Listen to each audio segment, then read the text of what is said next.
this someone's? Do you, like, want it? I'm moving it.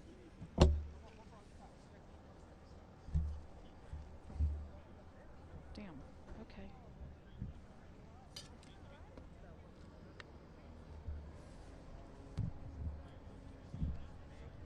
Garcia's here. Do you want all the speakers to line up behind you? Yes. Wait, are we starting? What time is it? Yeah, I think we should probably get going. Even without the other members, I think that's fine. They Oh can my hop gosh. in. This is chaos. Cool. So do you want to, if you get the orgs back here, I'll get Adelita and Garcia. Yes. Let me make one quick call.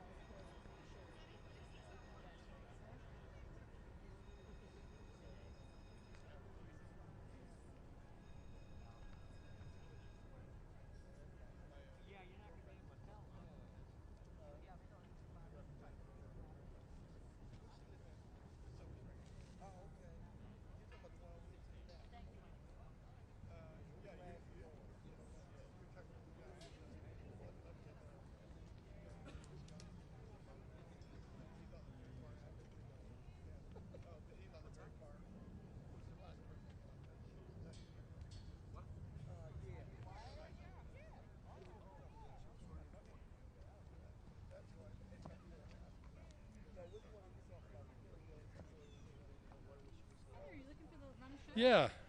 Yeah, it's a little messy. As long as I get some names, that's all I really care about. Okay, yeah, then you're welcome to take a photo of this. That should be Perfect. fine. Thank you very much. Anybody who needs it. Also, if anybody wants, hey, please, real quick.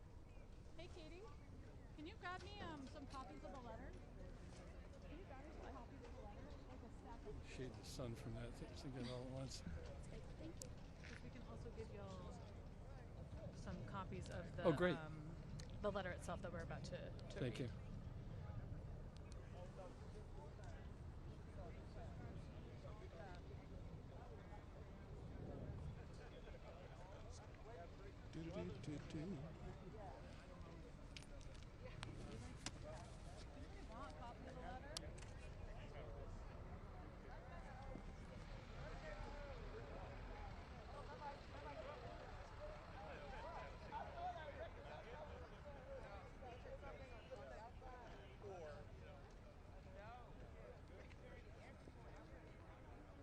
Because he asked me for my phone number.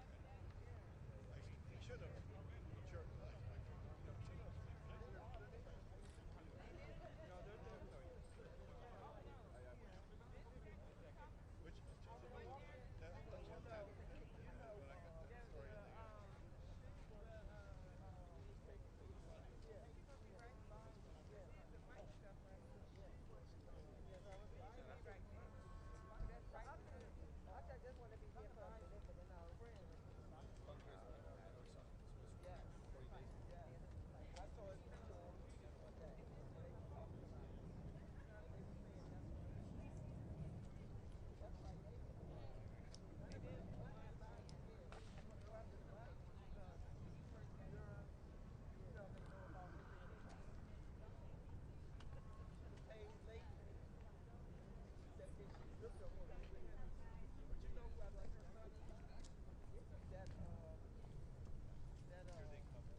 Sexual Violence Prevention Association. Thank you so much for being here. I'll introduce you when it's your turn to speak, but I think you were right after Grijalva. I'm with Ultraviolet. Hi, Fatima Gosgraves International. So happy to see you sworn in and really pushing our members to speak out to call their representatives repeatedly, and it's just an honor to meet you in person and to be here with you. Thank you for being here. Hi, Adelita. I'm Omni with the Sexual Violence Prevention Association. Briefing. I know. I've been out here for a little while now. Going on right now. Welcome to the You're going to warm us all up, please. I'm of very course. Hello, we're like, I love it when it's cold and you walk in the building. Okay.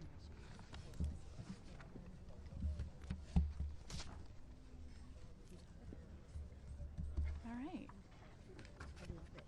Like everyone. I think we're good to get started. Like, oh, that's nice. It's good. I like the leadership. Is this all? Yeah.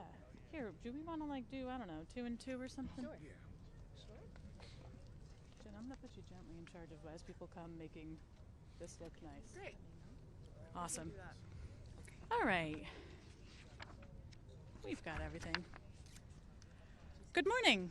Thank you to Representative Adelita Grijalva and to every member of Congress joining us today. To the powerful organizations who are fighting for the truth and justice, and thank you to the survivors who are standing here with us. The survivors who bravely shared their stories earlier, and to the victims who did not survive. We carry this fight in your honor. My name is Omni Miranda Martone. I'm the founder and CEO of the Sexual Violence Prevention Association. I'm a survivor of child sexual abuse.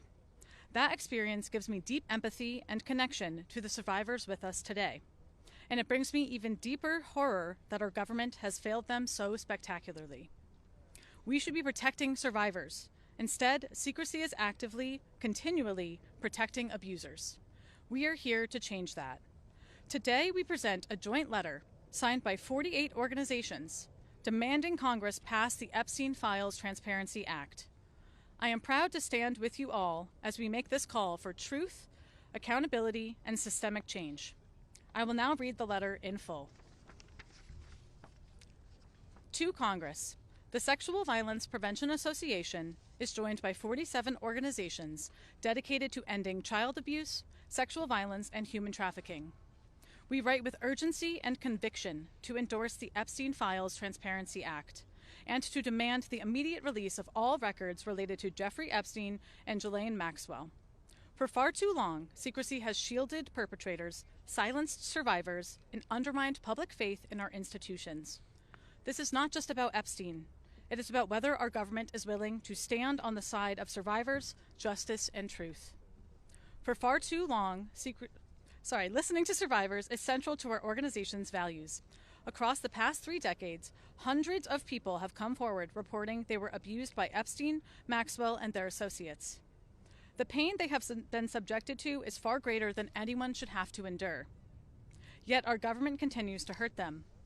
These brave survivors deserve truth and justice. Many have carried their trauma for decades, waiting for recognition and an end to their suffering.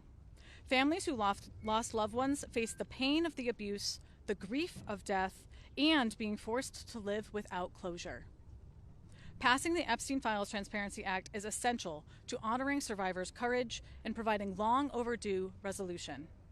You can stop the harm by passing this bill to release the files and holding the powerful accountable. Passing the Epstein Files Transparency Act is vital to stop ongoing harm and set the precedent that sexual violence is not tolerated. It is highly likely that some of the perpetrators identified in the files are still committing acts of pedophilia, abuse, and trafficking. Exposing them will finally allow justice to intervene and prevent further victimization. Moreover, not releasing the Epstein files protects the abusers. It prioritizes the perpetrators above your citizens and above victims.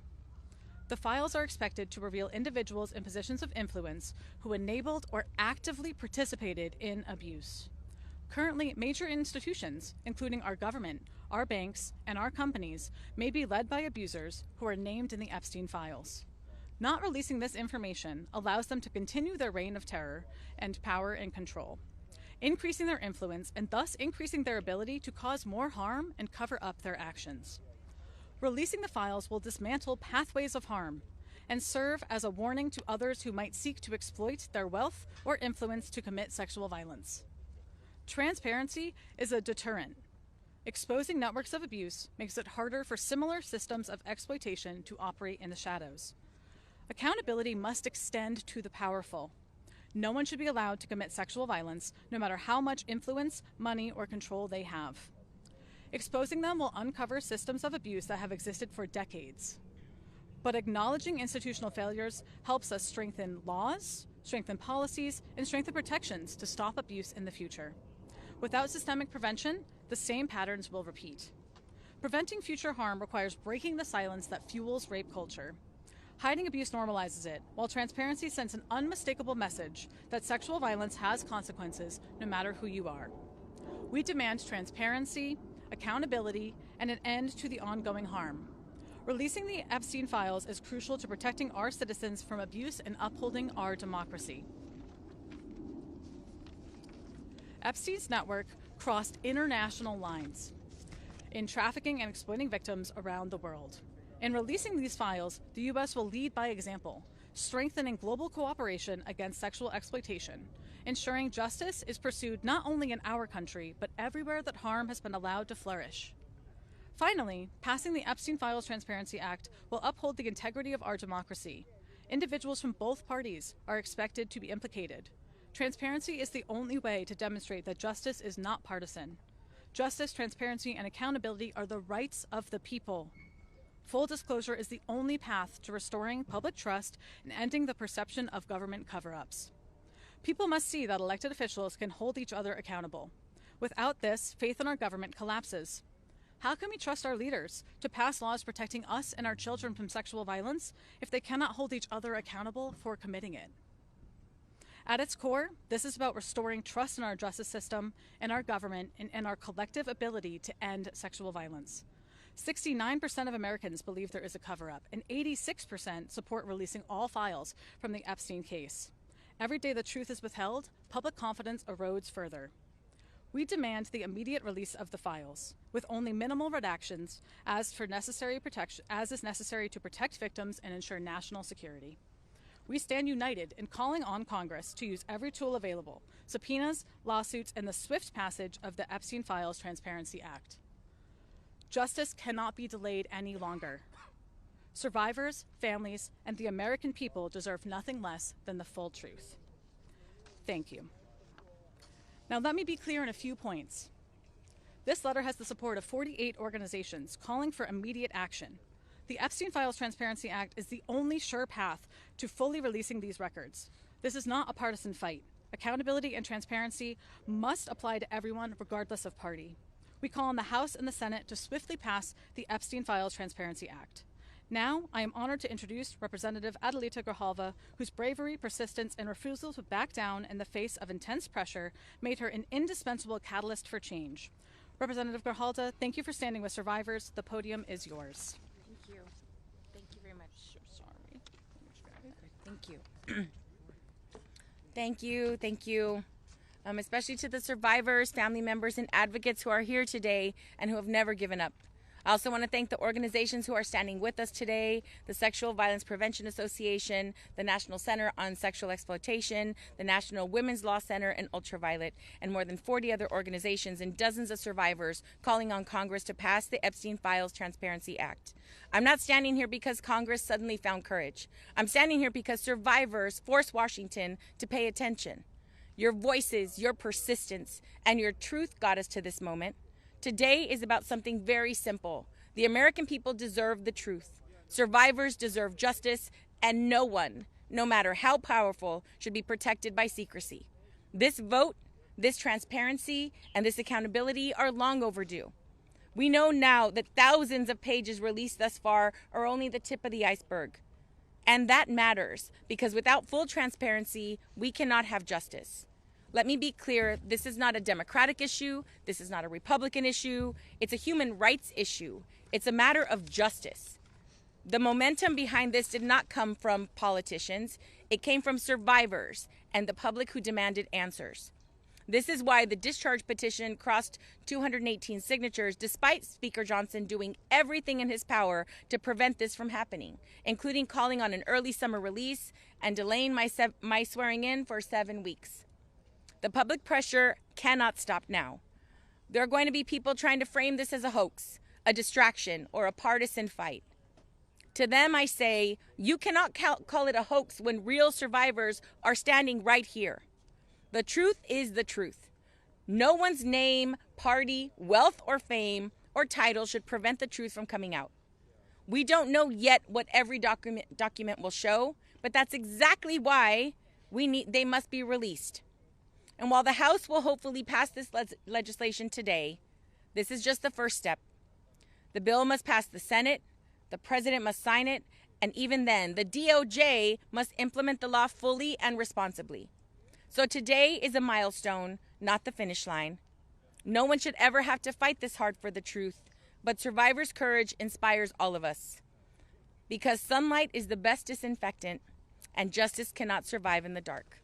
Thank you very much.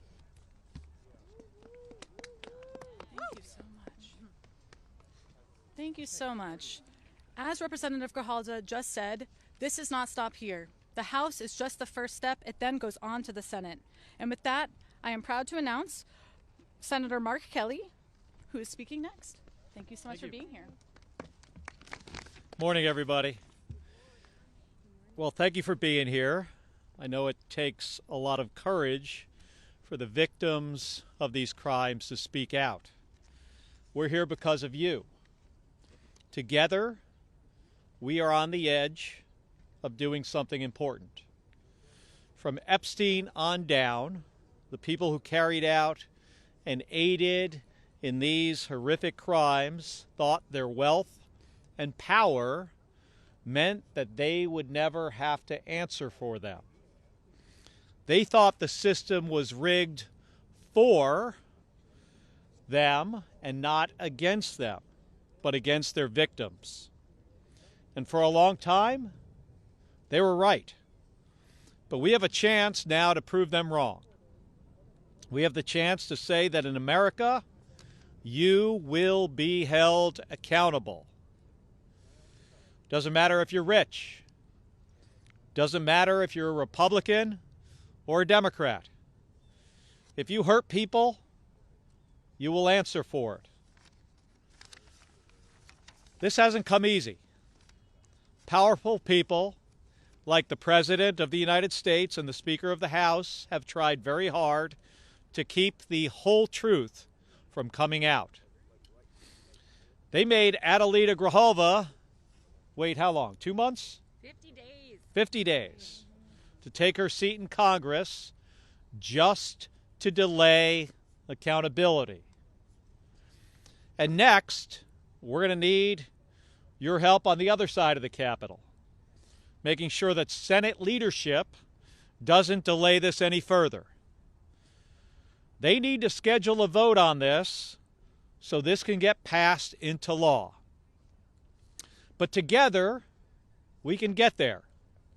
Because at the core of this isn't about Congress members or senators or the media. This is about real victims, but also about their families who deserve justice and who deserve accountability. And together, we're going to make this happen. And thank you very much for being here.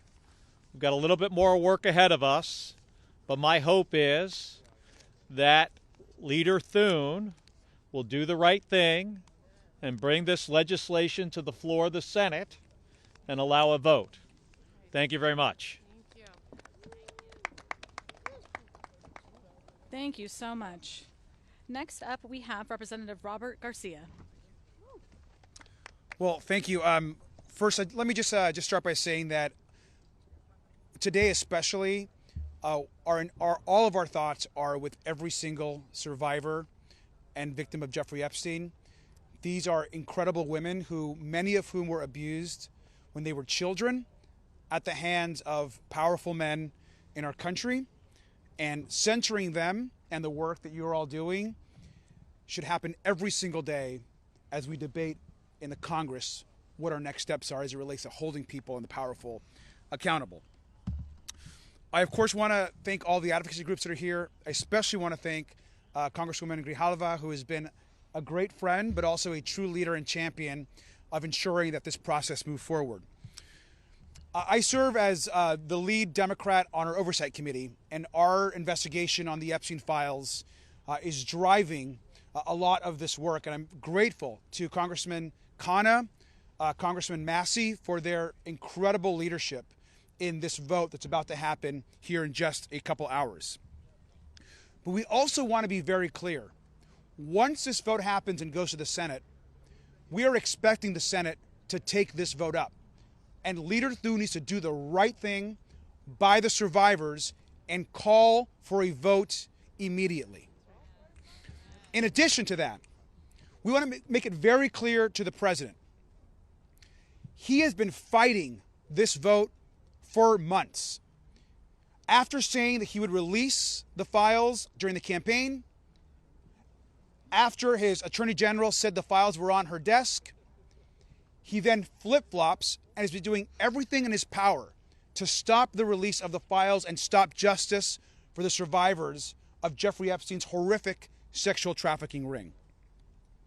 But now the president, seeing a loss in the House, has flip-flopped. We're not going to forget his opposition. And we need to be clear-eyed that this new investigation that he has launched is likely another way of trying to stop the release of the files to the Congress, to the public, and for justice for the women and girls who have been fighting on this issue every day. I want to remind the president as well that he has the power to release the files today. He has the power to release the files without a vote. In fact, a few months ago, the Oversight Committee put in place a subpoena for all of the files through the Department of Justice, and still they have released nothing. And so at the end of the day, Donald Trump today can bring justice for the survivors, and he refuses to do so. It's important, and this is a message directly to Leader Thune. He needs to understand that this issue is bigger than what we're just doing here in the Congress. There are millions of girls and women that are watching our actions across the country and the world. There are millions that are survivors themselves of sexual abuse. There are millions that are being abused in their workplace or in their home. And they're watching us and asking, will our government, will our leaders actually do anything about this abuse? Or are they going to continue to hide and protect the men and abusers at the highest levels of government and power? And if the Epstein survivors who were abused by the most powerful cannot get justice, how can the millions of women and survivors across the country and world expect justice for themselves? And so this is a very important moment for the country. And lastly, I'll say this. I'm often asked, what's next? This is directly from the survivors, and I've been talking to them pretty regularly, including one just 2 days ago. They have all asked us to look where they believe the truth is, and that is in the financial and bank records of the most powerful financial institutions in this country that have the information and where the money was transferred from those powerful men who paid and were involved in the trafficking of these girls. So if you are the president of a bank, if you are a leader of a financial organization, and you are hiding information as it relates to justice for these women, the Oversight Committee is coming after those documents. Thank you.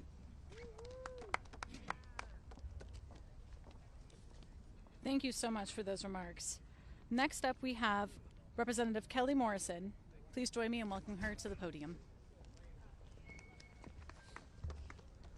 Good morning. I'm Kelly Morrison, Congresswoman from Minnesota's 3rd District. It's good to be here with all of you this morning on this incredibly important day. Thank you so much to the Sexual Violence Prevention Association for bringing us together. So much gratitude to Teresa for being here today. Your bravery, selflessness, and advocacy are truly remarkable. Your courage to speak out and stand up for others is the only reason we are in this position today, finally able to try and bring the justice and transparency that is far too long overdue.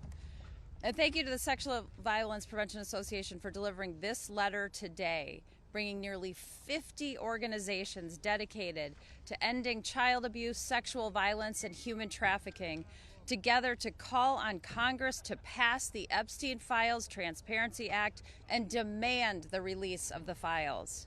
Because that is exactly what today is about. Standing up against child abuse, sexual violence, and human trafficking. Today is an opportunity for us to send an important message here in D.C., across the country, and across the world. Today is our opportunity to say, no matter who you are, no matter how rich you are, no matter how powerful you are not above the law. No amount of money, power, connections, or corruption can buy you a free pass to abuse children or sell human beings. For decades, the government and people in power have been complicit in covering up the horrific abuses of Jeffrey Epstein and Ghislaine Maxwell. Today, we will say no more. The time has come for the victims and survivors to get the justice and the transparency they are asking for and deserve. The time has come for the perpetrators to be held accountable. The time has come for the corrupt leaders who were complicit in facilitating this to be exposed. The time has come for the American people to get the transparency they have demanded. And we have to ask ourselves, if we don't get this right, if we don't release the files and bring justice to the victims and hold the perpetrators accountable, what message would that send? Today marks a new day. Today we say this will no longer stand. We are putting the rich and powerful on notice. We are saying you cannot and will not get away with exploitation and abuse. There is nothing more deeply American than the notion that everyone has equal rights under the law. And today we are reasserting our rights as Americans. I met with survivors of Jeffrey Epstein and Ghislaine Maxwell alongside members of the Democratic Women's Caucus earlier this fall. Their stories are harrowing. Their testimony is powerful. Their bravery is unmatched. We have seen the lengths the rich and powerful will go to cover up their crimes. But these women are putting everything on the line simply to ensure that we never allow this to happen to anyone else ever again. So today, every single member of the U.S. House of Representatives will go on record to say whether they will be complicit in a cover-up protecting pedophiles and the corrupt, rich, and powerful, or if they stand on the side of justice, truth, transparency, and the American people. It should not be lost, however, that the only reason we are having to take this vote is because the Trump administration is refusing to comply with a subpoena and release the files. The president and his administration are legally required to release the files to Congress and could do so today. They could have released them at any time since he was sworn in. Not only has he refused to comply with the subpoena, he and the Speaker of the House have tried to block the release of the files at every turn, going so far as to shut down the House of Representatives for more than a month. But Americans understand that this is simply not a partisan issue. This is about our very humanity. I hope to see this pass with a unanimous vote in the House today, and I expect the Senate to take it up immediately and pass it with the support of every single senator. And then the president must sign it into law and finally release the files so that the survivors can finally get the justice that they have been denied for far too long. It is truly the very least that we can do. Thank you. Thank you. That was very powerful. Please join me in welcoming Fatima Goss-Graves, President of the National Women's Law Center Action Fund. Thank you so much. And as she said, I'm Fatima Goss-Graves. I'm President of the National Women's Law Center Action Fund. And I want to begin with deep gratitude to the survivors who have given us the gift of their stories and who have persistent in the face of a lot of resistance. I also lead the National Women's Law Center's Time's Up Legal Defense Fund, which helps to support thousands of survivors of sexual harassment and violence. And in our time running that fund, we've seen a lot. Each week, we've seen survivors who have stories of powerful men using their influence to create harm and to escape accountability. And we've also seen the many ways that survivors risk everything to simply tell their story and get the justice that they deserve. Jeffrey Epstein and Ghislaine Maxwell, they were predators. They used money and connection to exploit and silence and terrorize young women for gratification of Jeffrey Epstein and his friends. But we know abusers are often enabled by individuals and enabled by networks who allow violence to occur and continue, and who ensure silence and shame. 6 years after his death, survivors and the American people are still demanding answers about those who participated in covering up the rape and abuse of children. And in fact, we've seen a whole of government approach from the president to the Department of Justice to Speaker Johnson, who have all tried to use their power to prevent the truth from coming out. So it's up to all of us to ensure that none of this is swept under the rug any longer. This isn't politics, this is about justice. And anyone suggesting otherwise is ignoring the reality of what these young women endured at the hands of these men. And, you know, I have to say, as a leader in the fight for gender justice today, I would not have imagined in this time that I would be speaking with the same voice as some of the members who've joined in support of the discharge petition. We disagree strongly on many, many issues, and today we are able to all come together and demand the release of information on abuse, especially those who currently hold positions of power. And we agree that people across this country, they deserve to know. Democracy and transparency are worth fighting for. Justice for survivors are worth fighting for. And holding the powerful accountable here, it is worth fighting for. So for the survivors who so bravely came forward, our task is to ensure that nothing like this happens again, and that starts with the Epstein Files Transparency Act. It is the only way, as you have heard, to release all of the records and to ensure accountability that the survivors and that the American people have been calling for. Thank you. Thank you so much. Next up, please join me in welcoming Jenna Sherman, Campaign Director for Ultraviolet.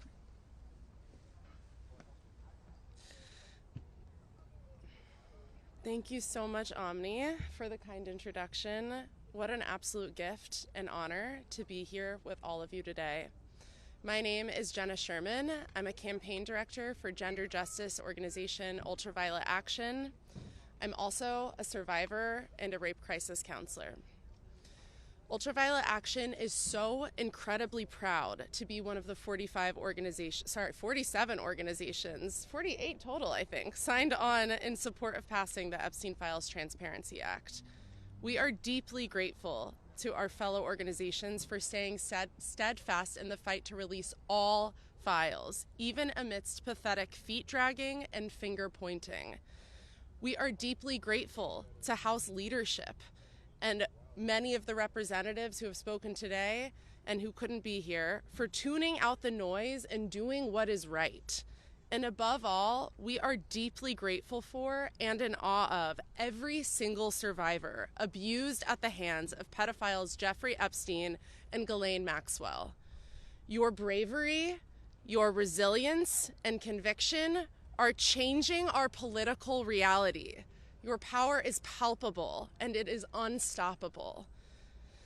At Ultraviolet, we are so fortunate to work with powerful survivors every single day.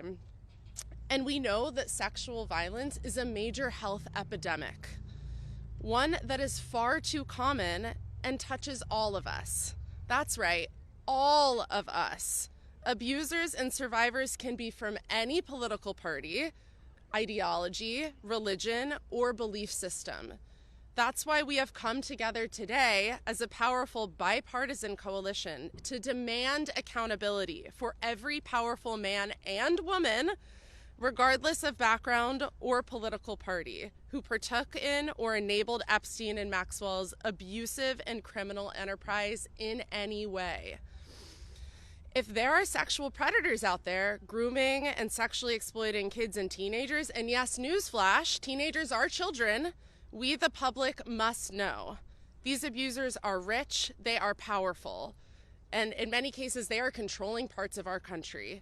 But we are here to make loud and clear that they are not above the law, and that they must pay the price for their crimes.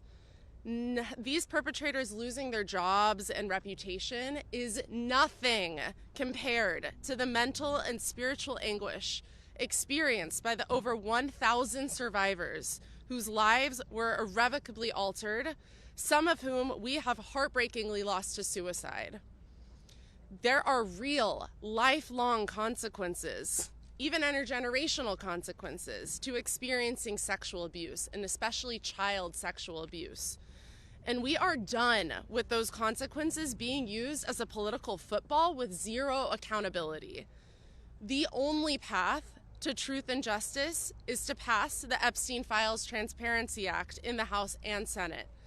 Only then can abusers be held accountable. Only then can we get the transparency that we need and deserve.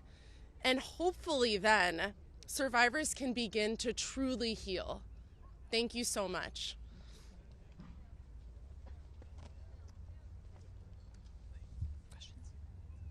Awesome. Thank you, truly. Thank you to every member of Congress who is pushing for the truth, to every nonprofit leader standing with us, and most of all to the survivors who continue to show extraordinary courage and resilience. You are the reason we are here. Your strength is what makes this fight possible. Thank you to the 47 organizations who joined our letter. This coalition proves that when survivors lead, the nation must follow. Let me make one final call. Congress must pass the Epstein Files Transparency Act. The American public deserves the full truth. Survivors deserve justice, transparency, and accountability. Preventing the sexual violence epidemic in our country requires addressing this egregious harm and uprooting the systems and institutions that permitted and concealed it. Our democracy depends on our willingness to confront this head on. With that, we will now take about 5 minutes of questions. Yes.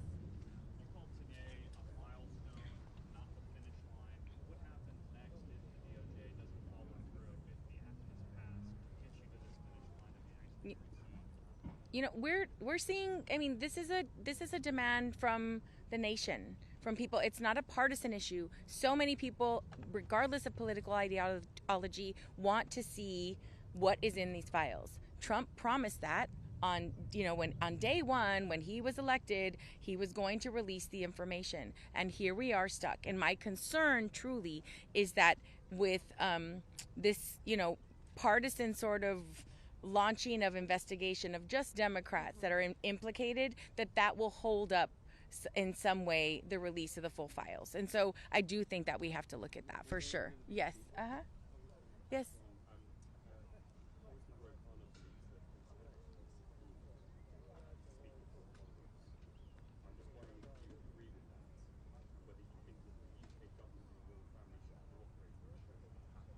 I think really any way that we can get more transparency and more justice for the survivors, we need to utilize every avenue. So if Prince Andrew has information that would be beneficial to Congress, then we should utilize that avenue.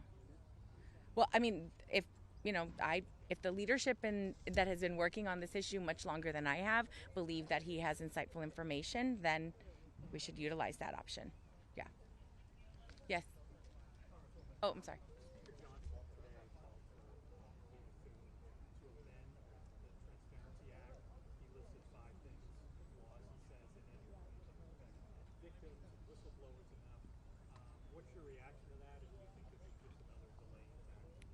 I believe it's another delaying tactic. I do think that the Transparency Act really covers that information and trying to protect survivors. And so, again, my concern is that there continues to be this resistance in releasing information that the public is demanding, because survivors are demanding it. And they need to be able to move forward and begin this healing process. And every turn that this administration takes in trying to prevent the full information from getting out is just another ploy to hold on and protect, pedophiles and protect people in power. Yeah. Go ahead. It's just been revealed that Congresswoman Epstein was actually texting with Jeffrey Epstein during a hearing. I know you're new here, welcome. But what is your response to that? And should Democrats move to censure her, saying she was texting with a convicted child sex offender? I have no information about that. I can't verify that information, and so I'd rather not speak on it. Yeah. Thank you. All right. Thank you. Thank you so much. Thank you. Thank you so much. Absolutely. Thank you. Thank you so much for all of your work on this issue. Thank you for being here. I'm sorry, this was such a whirlwind. Yes, thank you. I really appreciate you guys being here. I was going to say My dad and I literally practice. That's It's a good one. You gotta be a good snapper in organizing work. Maybe grab her and get a photo. Oh, I'm sorry. Yeah. Oh, I'm sorry. Let me get a photo. Wait, Joe, can you grab a photo, you guys?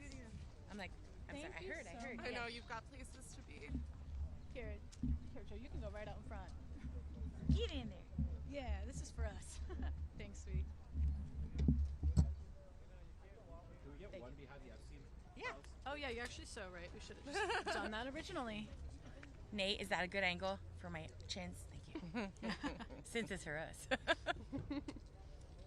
I hate when they come down under. I'm like, I know. What are Thank we you so doing? much. What are we doing? No, when they're like, oh, is everyone's favorite angle this? I'm like, it's absolutely not that, it's actually. Not. Like, no one looks Like, good. go especially because you're often on steps and they're below you. It's like, Thank you. All right. Oh, my goodness. powerful. Okay. Thank you. Do you want to? Wait, here, I'm taking my.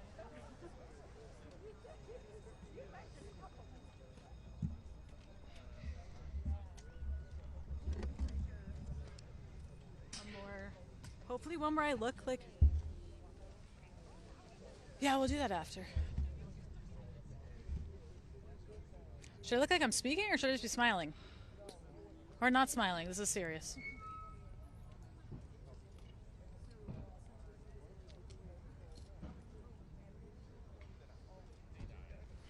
Solid. I don't mind. It's okay. All right, we'll do one of me like candidly speaking. What's a normal speaking like pace? I guess, yeah. I'll just talk to you because talking, yeah, and pretending like I'm talking is hard. I feel like every time I get a screenshot from like, you know, every time somebody takes a picture of me speaking, I'm like, oof, like, does that look like while I'm talking? Embarrassing. Anyways, okay. Thank you. You got one of those is fine, right? You think? I'm sure. We're not all that picky over here. I'm supposed to be taking pictures too. Oh my god. Yeah, come on. Take one Not first. You want one of me. Well, yeah, but do you want to you like Okay, speaking? sure. Just that way you get like yeah. I'll send these to you. should Or I? do you wanna Okay. take it here? Sure. I'll take one so you have it immediately. Cool. Thank you so much. I feel like I should just. I was just gonna hold a pose. Like, we demand the release of the Epstein Files Transparency Act, and we stand with all survivors everywhere. Sorry, I can't. It's perfect. That's good. Our comms team will just want to put Just one want up. to say hello. I'm Carlos Hi, with Rep. Carlos. Adelita Grijalva. I'm her deputy chief of staff. So good to meet you. And thanks for everything. Oh my gosh, I'm We so it's so amazing to like see her in person here, like in her official capacity after months of the stalling. And yeah, our members cared so much about getting her sworn in immediately, and I wish it happened sooner. So we'll continue being partners. Yes, If please. you needs contact, meetings, whatever. Perfect. We're here, okay? Thank you so much, Hi, I'm and I hope Carlos. you're doing well in such a busy time. Nice to meet you. I'm Adelita Grijalva, deputy chief of staff. So Oh, good it's to so meet nice you. to meet you. Here, let me give you my card. Oh, perfect. It's been so nice working with John. We love all the work that you've been doing on this. So please, anything that y'all are working on regarding sexual violence, come talk to me. Even if you're not sure if it has to do with sexual violence, it probably does. Everything does. It all comes back to this. So Yeah, no, it's time we're partners in this, so we'll keep absolutely, meeting. we are gonna keep the pressure on. We are already have our Senate sites set, so we are pushing. But yes. Well, thank you. Thank you so much. Good to meet you. So good to meet you. Take care. Find some spacious.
The House will be in order.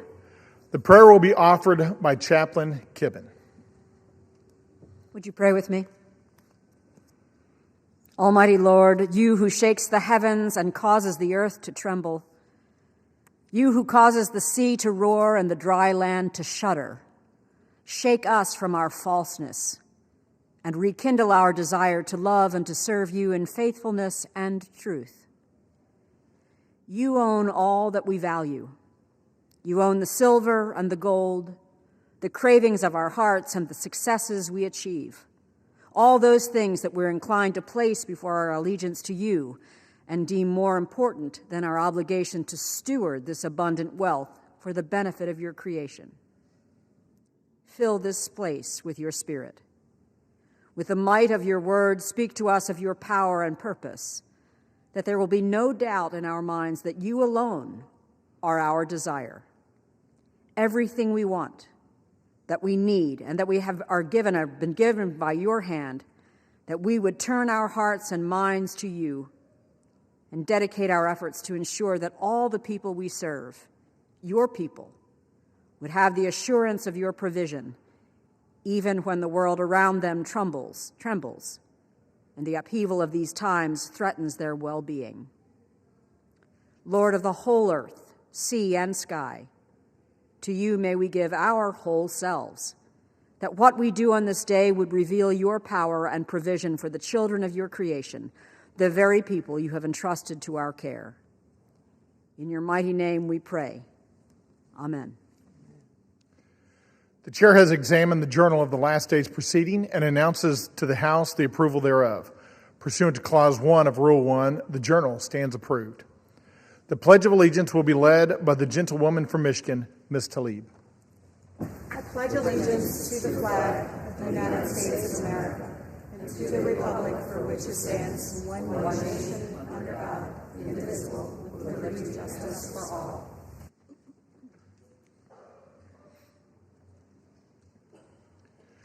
The chair will entertain requests for up to 15 one-minute speeches on each side of the aisle. For what purpose does the gentleman from South Carolina seek recognition?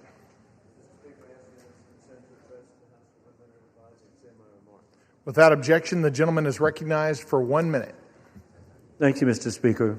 The Schumer shutdown was proven irresponsible, achieving nothing, hurting American families. Last week, I joined with Republican colleagues in voting to open the government, as Republicans originally voted in September to keep it open. Now, with the 43-day Democrat shutdown, the longest in history, is over, the government can get back to work on behalf of the American people. The Democrat shutdown caused the loss of paycheck, destroyed jobs, delayed services to our military, and included the inconvenience and delay cancellation of flights worldwide. I am grateful for the leadership of President Donald Trump and Speaker Mike Johnson for promoting families first over failed political stunts. In conclusion, God bless our troops as the global war on terrorism continues.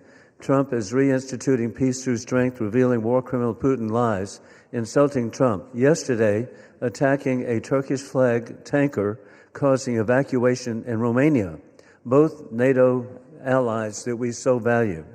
Our prayers for the recovery of South Carolina native Jesse time has Jackson. expired. I yield back. For what purpose does the gentlewoman from Michigan seek recognition? I ask unanimous consent to address the House. The gentlewoman is recognized for 1 minute. Republicans have to decide if they're going to protect pedophiles or seek justice for survivors of sex trafficking and abuse. I sat across from survivors.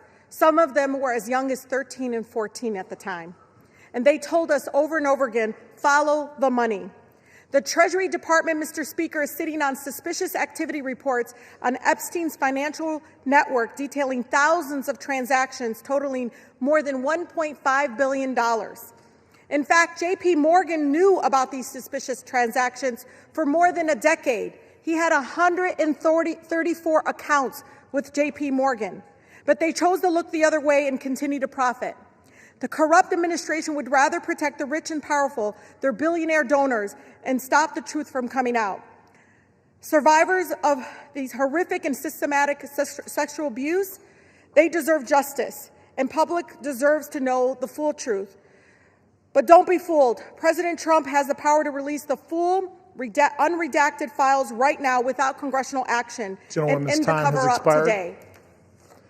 For what purpose does the gentleman from Colorado seek recognition? I rise to ask unanimous consent to address the House for 1 minute to revise and extend my remarks. Without objection, the gentleman is recognized for 1 minute. Mr. Speaker, I rise today to recognize Colonel Rick Tremillos for his extraordinary dedication and service as Scoutmaster of Troop 66 in Colorado Springs.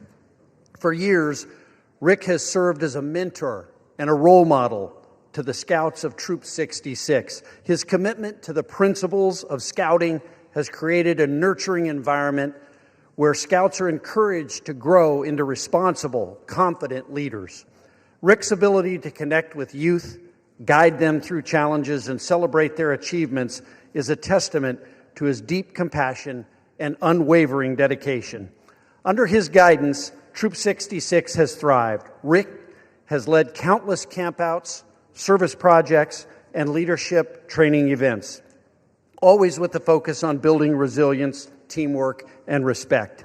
His mentorship has helped many Scouts earn the rank of Eagle Scout and, more importantly, has instilled in them a lifelong commitment to service and integrity. On behalf of all those whose lives he has touched, I extend my deepest gratitude and heartfelt recognition. Thank you, and I yield back. For what purpose does the gentleman from Massachusetts seek recognition? Without objection, the gentleman is recognized for 1 minute. Mr. Speaker, under Donald Trump, America is joining the ranks of other countries in all the wrong ways. Freedom House now lists us among nations where judges and prosecutors face political attacks. Reporters Without Borders says our press freedom has sunk to a historic low. And now Trump has crossed a line no U.S. president ever dared cross. He withheld food assistance that Americans were legally entitled to, blocking nutrition benefits, not because the country can't afford them, but because he thinks it helps him politically. In my work as co-chair of the Tom Lantos Human Rights Commission, I've seen brutal regimes use food as a weapon and leaders starve their own people to hold on to power. I never, ever thought I would see a U.S. president try to rip a page from the same playbook. What a shameful moment in our history, and I will continue to fight to end hunger now. I yield back. For what purpose does the gentleman from Mississippi seek recognition? The gentleman is recognized for 1 minute. Mr. Speaker, I rise today to recognize a distinguished public servant from Hancock County, Mississippi, Brian Hootie Adam, who will retire on December 21st, 2025, after more than 4 decades of serving his community. Hootie began his career in 1985 as a firefighter, answering the call when his neighbors needed him most. In 2003, he became director of Hancock Emergency Management Agency, a role he has carried with steady leadership for 22 years. During that time, he guided the county through many countless emergency destructive storms, and most notably, the unimaginable challenges of Hurricane Katrina. Through every crisis, Hootie was a source of strength, calm, prepared, and fully committed to protecting the people of Hancock County, Mississippi. His leadership saved lives, strengthened the emergency response across our region, and set a standard of service we should all admire. Mr. Speaker, I ask my colleagues to join me in thanking Hootie Adam for his extraordinary dedication and wishing him the very best in well-earned retirement. Mr. Speaker, I yield back. For what purpose does the gentlewoman from Michigan seek recognition? The gentlewoman is recognized for 1 minute.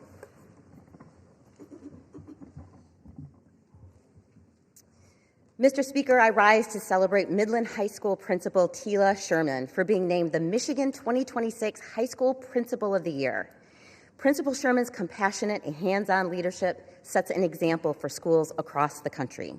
She is an extraordinarily gifted leader who inspires those around her to stand up for every child in all of our communities. It is her passion for education and her fervent belief in every child's potential that guides the work she does every day. She encourages collaboration and teamwork among educators, making Midland High School a safe space that uplifts everyone under its roof. Principal Sherman pushes her students to dream big, asking them every single week, "Chemics, you determine your legacy. what will it be? There are years ahead in her leadership journey in education. I have no doubt that she will leave a legacy of educational excellence, deep caring, and a spark of hope for every student she encounters. Go Chemics. Thank you, and I yield back. For what purpose does the gentleman from North Carolina seek recognition? Without objection, the gentleman is recognized for 1 minute.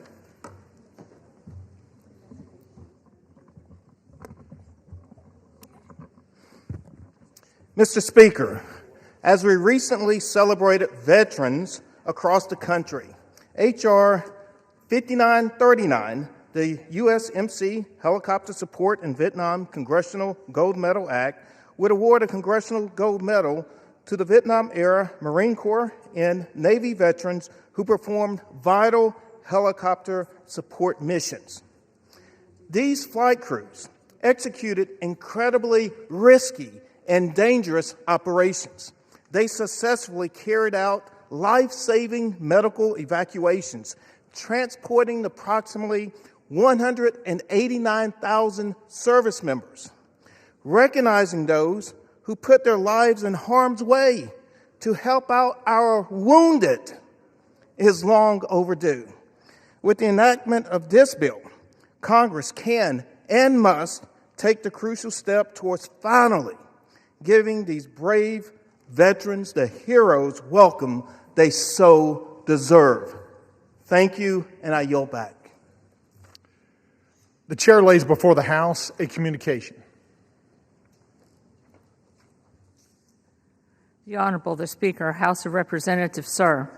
I want to sincerely thank the committee for its graciousness in allowing me to wave onto the Committee on Natural Resources earlier this year. It has been a privilege to serve and to help advance environmental justices policies for the people of New York's 7th District in Puerto Rico. Thank you for the privilege of holding 3 committees over the past few years. I will continue to remain on small business and financial services. Effective this week, I will remove myself from the Committee on Natural Resources to make room for another member who wishes to take the opening. It has been an honor to contribute to the committee's mission, and I look forward to continuing to advance our shared priorities in other capacities. Signed sincerely, Nydia Velazquez, Member of Congress. Without objection, the resignation is accepted. What purpose does the gentlewoman from North Carolina seek recognition? Thank you, Mr. Speaker. By direction of the Republican Conference, I offer a privileged resolution and ask for its immediate consideration. The clerk will report the resolution. House Resolution 886. Resolved that the following named member be and is hereby elected to the following standing committee of the House of Representatives, Committee on Homeland Security, Mr. Fong. Without objection, the resolution is agreed to and the motion to reconsider is laid on the table. For what purpose does the gentleman from Massachusetts seek recognition? Mr. Speaker, by direction of the Democratic Caucus, I offer a privileged resolution and ask for its immediate consideration. The clerk will report the resolution. House Resolution 887. Resolved. Mr. Speaker, I ask unanimous consent that the resolution be considered as read. Without objection, the resolution is considered read. And without objection, the resolution is agreed to and the motion to reconsider is laid on the table. For what purpose does the gentlewoman from North Carolina seek recognition? Thank you, Mr. Speaker. Mr. Speaker, by direction of the Committee on Rules, I call up House Resolution 879 and ask for its immediate consideration. The clerk will report the resolution. House Calendar Number 47, House Resolution 879. Resolved that upon adoption of this resolution, it shall be in order to consider in the House any joint resolution specified in Section 2 of this resolution. All points of order against consideration of each such joint resolution are waived. Each such joint resolution shall be considered as read. All points of order against provisions in each such joint resolution are waived. The previous question shall be considered as ordered on each such joint resolution and on any amendment thereto to final passage without intervening motion except one, 1 hour of debate equally divided and controlled by the chair and ranking minority member of the Committee on Natural Resources or their respective designees, and 2, 1 motion to recommit or commit as the case may be. Section 2. The joint resolutions referred to in the first section of this resolution are as follows. A.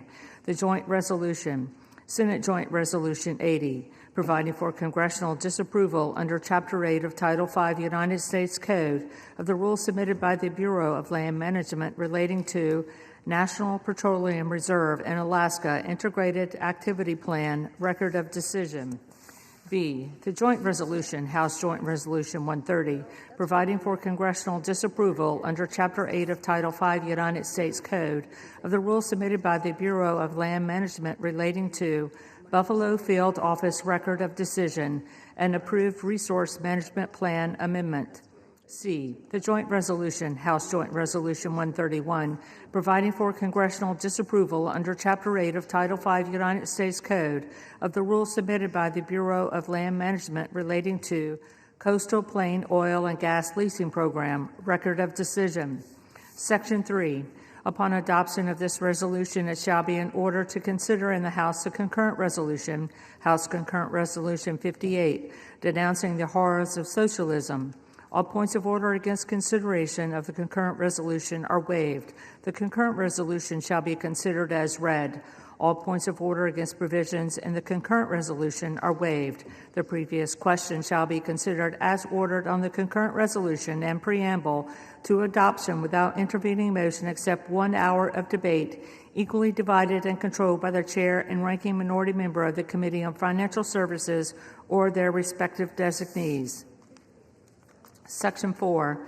Upon adoption of this resolution, it shall be in order to consider in the House the bill, H.R. 1949, to repeal restrictions on the export and import of natural gas. All points of order against consideration of the bill are waived. The bill shall be considered as read. All points of order against provisions in the bill are waived. The previous question shall be considered as ordered on the bill and on any amendment thereto to final passage without intervening motion except 1 hour of debate equally divided and controlled by the chair and ranking minority member of the Committee on Energy and Commerce or their respective designees, and 2, 1 motion to recommit. Section 5. Upon adoption of this resolution, it shall be in order to consider in the House the bill, H.R. 3109, to require the Secretary of Energy to direct the National Petroleum Council to issue a report with respect to petrochemical refineries in the United States and for other purposes. All points of order against consideration of the bill are waived. The bill shall be considered as read. All points of order against provisions in the bill are waived. The previous question shall be considered as ordered on the bill and on any amendment thereto to final passage without intervening motion except 1 hour of debate equally divided and controlled by the chair and ranking minority member of the Committee on Energy and Commerce or their respective designees, and 2, 1 motion to recommit. Section 6. Upon adoption of this resolution, it shall be in order to consider in the House the bill H.R. 5107 to repeal the Comprehensive Policing and Justice Reform Amendment Act of 2022 enacted by the District of Columbia Council. All points of order against consideration of the bill are waived. The amendment in the nature of a substitute recommended by the Committee on Oversight and Government Reform, now printed in the bill, shall be considered as adopted. The bill, as amended, shall be considered as read. All points of order against provisions in the bill as amended are waived. The previous question shall be considered as ordered on the bill as amended and on any further amendment thereto to final passage without intervening motion, except 1 hour of debate, equally divided and controlled by the chair and ranking minority member of the Committee on Oversight and Government Reform or their respective designees, and 2, 1 motion to recommit. Section 7. Upon adoption of this resolution, it shall be in order to consider in the House the bill, H.R. 5214, to require mandatory pretrial and post-conviction detention for crimes of violence and dangerous crimes, and require mandatory cash bail for certain offenses that pose a threat to the public safety or order in the District of Columbia and for other purposes.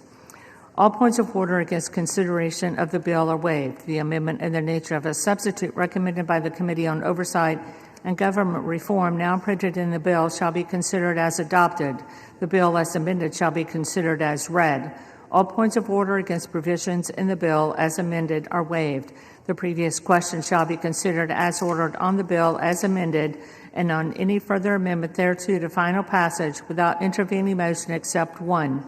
1 hour of debate equally divided and controlled by the chair and ranking minority member of the Committee on Oversight and Government Reform or their respective designees, and 2, 1 motion to recommit. Section 8. Upon transmission to the Senate of a message that the House has passed H.R. 4405, House Resolution 581 shall be laid on the table. The gentlewoman from North Carolina is recognized for 1 hour. Thank you, Mr. Speaker. For the purpose of debate only, I yield the customary 30 minutes to the gentleman from Massachusetts, Mr. McGovern, pending which I yield myself such time as I may consume. During consideration of this resolution, all time yielded is for the purpose of debate only. Mr. Speaker, I ask unanimous consent that all members have 5 legislative days to revise and extend their remarks. Without objection. Thank you again, Mr. Speaker. I rise in support of the rule and the underlying legislation. Yesterday, the Rules Committee met and produced a rule, H.Res. 879, providing for the House's consideration of 8 separate measures. The rule provides closed rules for consideration of S.J. Res. 80, H.J. Res. 130, H.J. Res. 131, with 1 hour of debate equally divided and controlled by the chair and ranking minority member of the Committee on Natural Resources or their respective designees for each joint resolution. The rule provides each such joint resolution 1 motion to recommit. Further, the rule provides closed rules for the consideration of H.R. 1949 and H.R. 3109, with 1 hour debate equally divided and controlled by the chair and ranking minority member of the Committee on Energy and Commerce or their respective designees for each bill. The rule provides each bill with a motion to recommit. Additionally, the rule provides for consideration of H. Con. Res. 58 under a closed rule with 1 hour of debate equally divided and controlled by the chair and ranking minority member of the Committee on Financial Services or their respective designees. The rule also provides for consideration of H.R. 5214 and H.R. 5107 under closed rules with 1 hour debate equally divided and controlled by the chair and ranking minority member of the Committee on Oversight and Government Reform or their respective designees on each bill. The rule provides 1 motion to recommit for each bill. Finally, the rule tables House Resolution 581 upon the transmission of a message to the Senate that the House has passed H.R. 4405. Mr. Speaker, after over 40 days of the Democrat government shutdown, the House has returned to regular order, and this majority is continuing to push forward with the America First agenda, the American People's agenda. All of these pieces of legislation we're considering today are in alignment with the American people's demand and President Trump's executive orders that we maintain a robust posture of American energy dominance. You know, Mr. Speaker, our Democrat colleagues have developed a strong proclivity to thumb their noses at the development of energy that comes from American soil. One must wonder why they choose to do that. They pay lip service to environmental protections and reducing greenhouse gas emissions, but it's just a fact that American oil and American natural gas are cleaner and more environmentally friendly than any of our global competitors. Why would they cede our dominance on the global stage in favor of hostile actors who lack even the most basic environmental protections? We are blessed as a nation to have vast repositories of natural resources that we can draw from and utilize accordingly. When we ignore the opportunities to harness these resources for our benefit, we deny ourselves the opportunity to grow more self-sufficient. H.R. 5214 and H.R. 5107, two measures reported from the Oversight Committee, focus on restoring law and order in our nation's capital city, a city that ought to be a model for the rest of the nation to follow.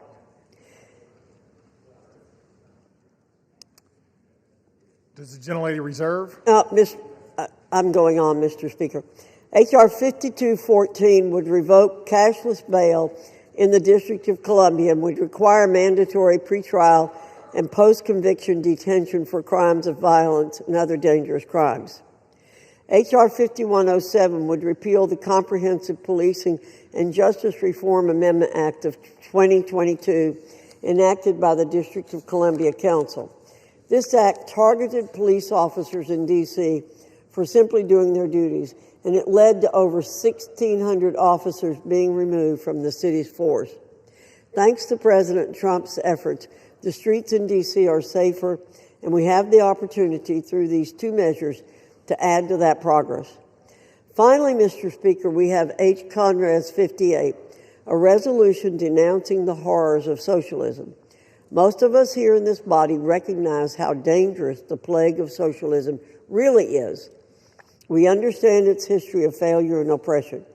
Throughout history, this ideology has collapsed into the most brutal of dictatorships, communist regimes, and outright totalitarian rule. Many are quick to avert their eyes and cover their ears when presented with facts about the horrors of socialism. How many individuals across the world have suffered and died because of it? This resolution will put everyone in this body on record. The American people will see who espouses this caustic ideology and those who reject it. I reserve, Mr. Speaker.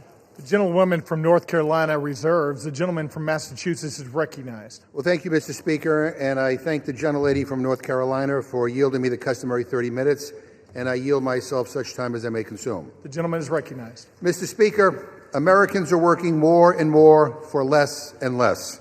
Almost every day I speak with young people who can't afford to start a family, can't buy a house, can't get ahead. I hear it from seniors who are struggling to survive on fixed incomes. I see it with my own eyes, moms and dads putting items back on the shelves in the grocery store because they can't afford them. Parents who can't go back to work because they can't afford child care. People whose health insurance premiums are doubling and tripling because this majority has failed to act. During election season, we heard from Trump and Republicans who swore up and down they would bring down prices. They promised the American people they would reverse inflation and focus like a laser on affordability. And they have broken that promise. They have betrayed the American people, and if you want more evidence of that, look at the bills on the floor today. More garbage, more culture war crap, more bills written by this Republican majority of, by, and for the billionaire class. Republicans moved heaven and earth to give tax breaks to the rich and powerful. That got done in a nanosecond. But if you're a regular person staring down next year's health care premium hikes and deciding whether to pay $1,000 more or put food on the table, the answer you get back from Republicans is let them eat cake. We are barreling toward another shutdown at the end of January. We could have spent the last 2 months working on passing the 9 appropriations bills Republicans still need to pass to stop another shutdown. And instead, they went on a taxpayer-funded paid vacation for 8 weeks. And let me just say, because we are debating a rule to consider these 8 bills, this rule sucks. 8 closed rules, no amendments, no changes allowed on the floor. Take it or leave it. And if you're keeping count at home, that's 80 completely closed rules this Congress, the most ever in a year. And I want to correct the gentlelady because last night in the Rules Committee, she said 5 of these bills didn't receive any amendments. That's because she didn't ask for any. And when you don't send an amendment deadline, everyone knows you're doing a closed rule. And I just want to say to my Republican colleagues, you have been complicit in these 80 closed rules nearly 9 out of 10 times. You, the majority party, have not been allowed to bring amendments to the floor. You're getting blocked by your own leadership time and time again. How does that feel? Again, this is a terrible rule, and I urge a no vote, and I reserve my time. Gentleman from Massachusetts reserves. The gentlelady from North Carolina is recognized. Thank you, Mr. Speaker. While it's true there have been 80 closed measures, this number needs context. 12 of the closed rules were in the rules package, which passed 2 weeks before the 119th Rules Committee even organized to begin meeting. Additionally, 25 measures were CRAs. They don't allow for an amendment. 16 were bills that received no amendments, meaning 41 measures were closed by definition. It's also important that 4 of the closed rules are duplicates from a previous failed rule. So in reality, only 27 measures have been closed by discretion of the committee. Additionally, the Rules Committee under Republican control has simply been more productive, producing more total rules than our colleagues ever did. For example, during the most recent Democrat-controlled Congresses, the Rules Committee produced 127 total rules in the 116th Congress and 163 in the 117th Congress. Contrast this to the 200 total rules in the Republican-led 118th Congress. For the 119th, we're on pace to once again produce nearly 200 rules for the Congress. So, Mr. Speaker, we're doing our job. We're not closing out debate. We're having plenty of debate. There's plenty of opportunities for our colleagues to offer amendments. Thank you. I reserve. Gentlelady reserves. Gentleman from Massachusetts is recognized. Mr. Speaker, a lot of words to justify the most closed Congress in history, the most authoritarian Congress in history. It would make Putin blush. Mr. Speaker, if we defeat the previous question, I will offer an amendment to the rule to provide for consideration of H.R. 6074, which would extend the Affordable Care Act enhanced premium tax credits for 3 years through 2028. We are in the midst of a health care crisis. More than 20 million Americans who get their health care on the ACA exchanges are going to see their premiums skyrocket next year. That includes 250,000 people in my home state of Massachusetts who are paying lower premiums and copays due to these tax credits, which Democrats created in 2021 and are set to expire at the end of the year.